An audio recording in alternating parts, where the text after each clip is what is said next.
This is 5 on your side at 6. Focused on you.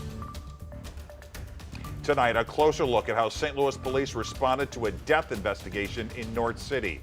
Neighbors say officers ignored their calls about gunshots and missed finding a man's body.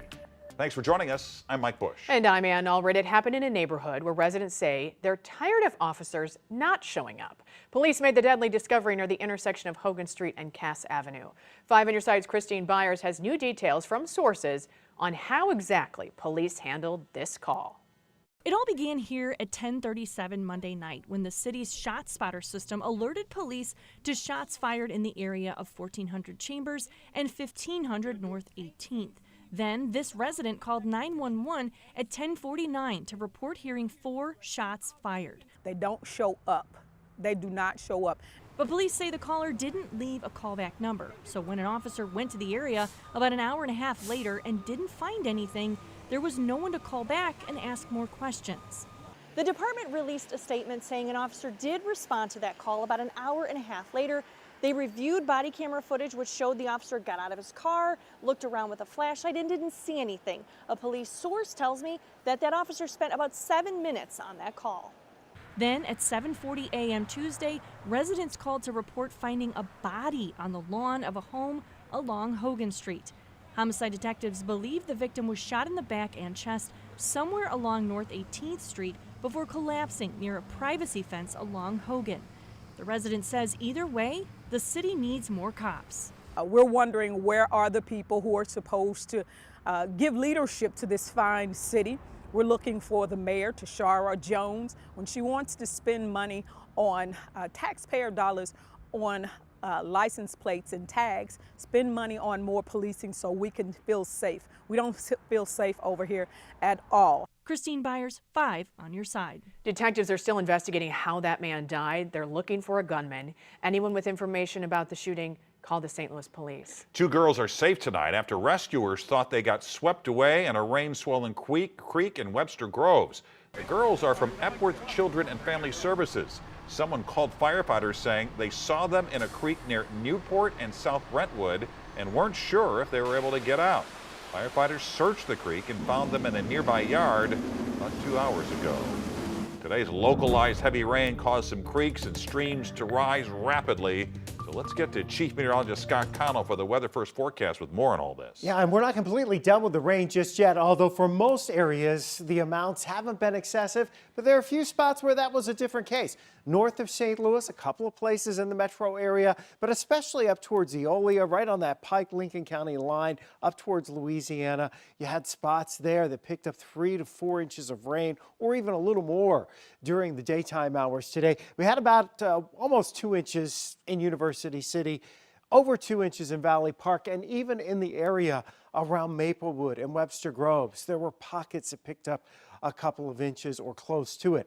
While we haven't had a lot of rain over the last 2 hours in St. Louis, now we're seeing this uptick in showers and even some rumbles of thunder drifting into the metro area. That's because we had a little sunshine, a little heating after that initial wave of rain.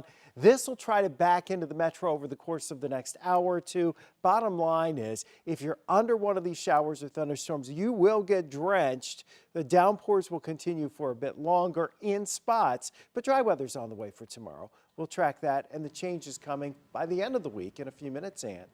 After months of back and forth, the Vatican has decided to uphold a decision closing a historic St. Louis parish. 5 on your side's Holden Kurwicki spoke with leaders at St. Roch today. Holden? Well, and St. Roch was one of more than a dozen Catholic churches that appealed Archbishop Rozansky's decision to reduce the number of parishes in St. Louis from 178 to 134. Though that appeal failed, it doesn't mean that the church will be closing its doors anytime soon. For over 100 years, St. Roch has been such a pillar of the community for so many decades and important to so many people. However, St. Roch will soon cease existence as a parish as part of Archbishop Rozansky's All Things New decree. I couldn't believe that they would actually lose a center of evangelization and a pillar of our city like St. Roch is.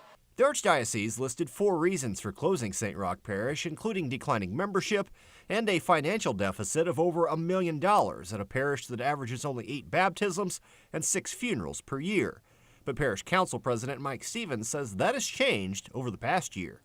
There's been new energy and vigorous support of our community ever since this decision started to come down. Stevens held out hope that the Vatican would support St. Roch's petition for hierarchical recourse, which was upheld by the Dicastery of Clergy in what he calls a short-sighted move. The appeal decision focused on numbers, how many people were coming to church and how much money we have. It really didn't focus on the community aspects, our evangelization, our diversity, our role in the community. Really, while we appealed those issues and asked the Vatican to consider those, they didn't look at it at all. St. Roch will now be subsumed by Christ the King Parish, but Stevens says the doors at the historic church will remain open despite the parish's closure. We can remain doing what we're doing. We've been getting our own priest for a while anyway and operating on our own. Monsignor Turek has said that will continue. So that's good news for us, that our community basis will still be right here.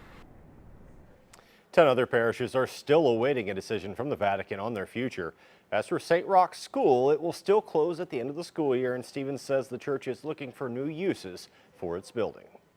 Holden, thanks. Mayor Tashara Jones will deliver her final State of the City address tonight before launching her bid for a second term. Our political editor, Mark Maxwell, is live inside the Sun Theater, where the doors just opened. Mark. Mike, good evening. We expect Mayor Jones in just a moment to illustrate a city on the rebound. The stage is set, the rehearsal is wrapped, the teleprompter is loaded. We expect Mayor Jones to illustrate themes of revival and recovery in her remarks, but to do so requires a dose of honesty about the troubles this city has endured in this last year of transition and turbulence. Emergency response times appear faster, the mayor has said recently, but only after those slow response times proved deadly in storms last summer. Violent crime is down, but down from record surges in 2021 and 22. Safer streets and automatic traffic enforcement cameras are on the way, but only after a rash of tragedies on city streets. Foot traffic is up, boosting businesses downtown, but population is down, dragging property taxes. Then there's the politics of all this. The mayor does get this grand stage to make her case, but will she face any serious challenge a year from now? We just don't know who might challenge her. Could she see a repeat or rematch from Kara Spencer, her 2021 rival? We know Sheriff Vernon Betts has mayoral ambitions, and some progressives have tried to persuade Board of Aldermen President Megan Green to rally her base for a challenge. But will she want to risk all that to just move down the hall? Then there's always the chance some political outsider jumps into this race and tries to make things interesting. Either way, we'll get the mayor's unofficial launch, and as she makes her opening arguments, if as it were, in her bid for re-election for a second term. We'll have more on that in a recap tonight at 10. Live in Midtown, Mark Maxwell, 5 on your side. Coming up, a big donation for a small town devastated by a tornado. How most of the money will be spent. Plus, the new attractions that could be coming to Union Station.